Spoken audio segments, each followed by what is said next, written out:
Good morning to all of you, myself Madhu Trivedi. हम इस video में डिस्कस करेंगे about the Raj Narayan case. मैंने बोला था कि केशवानंद भारती केस में, जिसमें हमने बीएचडी का डिस्कशन किया था। बीएचडी मतलब बेसिक स्ट्रक्चर डॉक्ट्राइन। मैंने उसमें बताया था बेसिक स्ट्रक्चर डॉक्ट्राइन मतलब होता है कि किसी भी बेसिक स्ट्रक्चर, इसके हम नाम से ही देख सकते हैं, बेसिक स्ट्रक्चर डॉक्ट्राइन मतलब बेसिक स्ट्रक्चर। किसका बेसिक स्ट्रक्चर? तो कॉन्स्टिट्यूशन का बेसिक स्ट्रक्चर। मतलब जब जब कॉन्स्टिट्यूशन का बेसिक स्ट्रक्चर हर्ट होगा तो क्या होगा? तो वो जो बेसिक स्ट्रक्चर डॉक्ट्राइन है, हाँ, उसमें वो शामिल हो जाएगा और वो लॉ हट जाएगा किसी भी लॉ से। तो फिर उसके बाद क्या हुआ? मैंने बोला था कि केशवानंद भारती केस हुआ।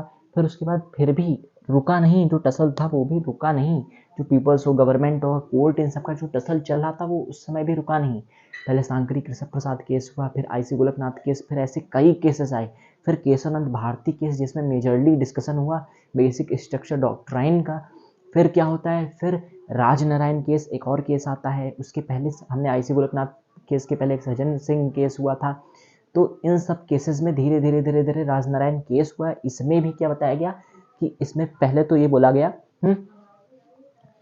उस समय कोर्ट ने ये वर्डिक्ट दिया। क्या बोला कोर्ट ने? कोर्ट हेल्ड दैट,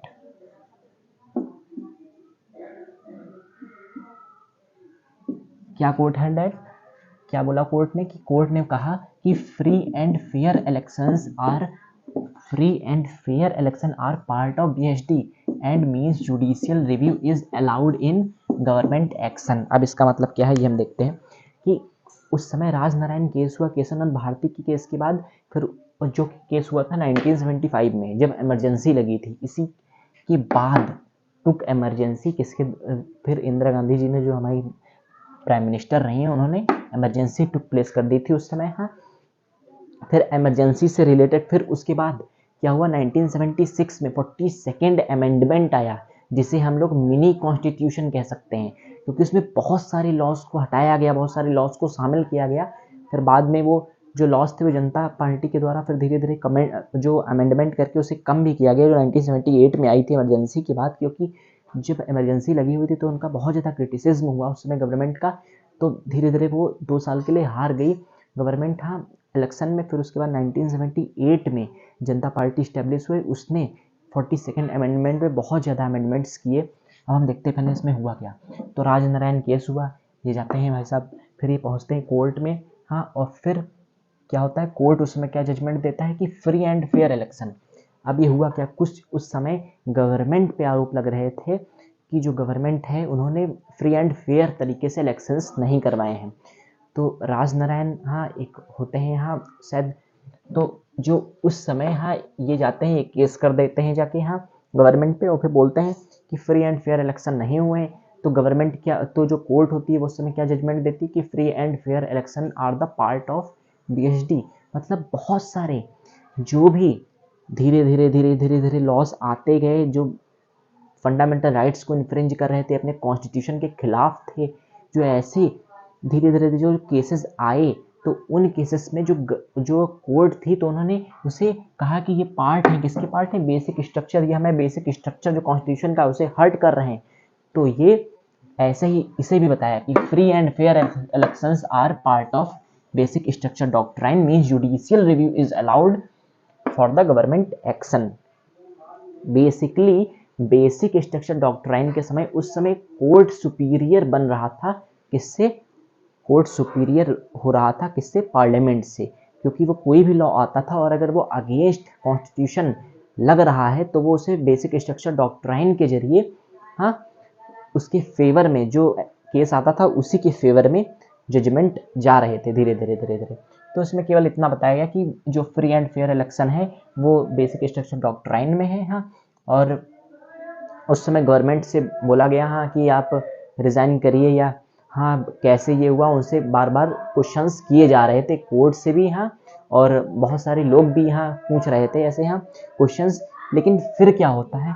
फिर 1975 में ही उन्होंने इमरजेंसी लगा दी, जो भी उस समय कंडीशंस रही हो, हाँ। तो उन्होंने फिर धीरे धीरे धीरे धीरे, जब बहुत सारा क्रिटिसिज्म हुआ और फिर बहुत सारी क्रिटिकल सिचुएशंस भी बन चुकी थी, हाँ, तो उन सिचुएशंस में कुछ लोग कहते हैं कि टेररिज्म की वजह से लगा था, कुछ लोग कहते हैं यहाँ कि दंगे ना हो इसलिए लगा था, हाँ। तो उस समय बहुत सारी यहाँ जो सिचुएशंस ऐसी हो गई थी जिन्हें संभालना, या कह सकते हैं यहाँ कि गवर्नमेंट को संभालना मुश्किल पड़ रहा था, इसीलिए उन्होंने इमरजेंसी टुक प्लेस कर दी 1975 में, बहुत सारी क्रिटिकल कंडीशंस की वजह से। और फिर क्या हुआ, फिर उसके बाद जब इमरजेंसी लगी, लगभग 2 साल तक की इमरजेंसी लगी, जिसे हम लोग ब्लैक टाइम कहते हैं अपने कॉन्स्टिट्यूशन में, जो कि हमें कॉन्स्टिट्यूशन के लिए सबसे ज़्यादा ब्लैक टाइम रहा है, हमारी गवर्नमेंट के लिए ब्लैक टाइम रहा है, जब हमारे भारत में इमरजेंसी लगाने की ज़रूरत पड़ी। फिर उसके बाद क्या हुआ कि 42nd अमेंडमेंट इंट्रोड्यूस हुआ। फिर क्या होता है, 42nd अमेंडमेंट इंट्रोड्यूस होता है। कब इंट्रोड्यूस होता है, 1976 में। 1976 में फिर गवर्नमेंट क्या करती है कि ये केस तो यहीं पे ख़त्म हो जाता है, ये केस हो जाता है। फिर उसके बाद क्या होता है कि इमरजेंसी लगा दी जाती है, जो गवर्नमेंट होती है वो इमरजेंसी लगा देती है। और फिर जब वो इमरजेंसी लगाती है फिर क्या होता है, 42nd, एक मिनट, फिर क्या होता है, 42nd अमेंडमेंट इंट्रोड्यूस होता है 1976 में। अब वो क्या है हम अगली वीडियो में डिस्कशन करेंगे 42nd अमेंडमेंट के बारे में। हाँ, आप स्क्रीनशॉट ले लीजिए, क्योंकि ये जो कुछ लाइंस लिखे हुए वेरी इंपॉर्टेंट हैं बेसिक स्ट्रक्चर डॉक्ट्राइन में। क्या केस उससे में हुआ था, ये ईयर इंपॉर्टेंट है। हाँ, इमरजेंसी 1975 में कैसे बनी, ये सब हम डिस्कशन करेंगे थोड़ा बहुत। हाँ, और फिर 1976 में 42nd अमेंडमेंट जो कि बहुत इंपॉर्टेंट है, फिर उसमें क्या कंडीशंस रही हम डिस्कशन करेंगे अगले वीडियो में। Thank you.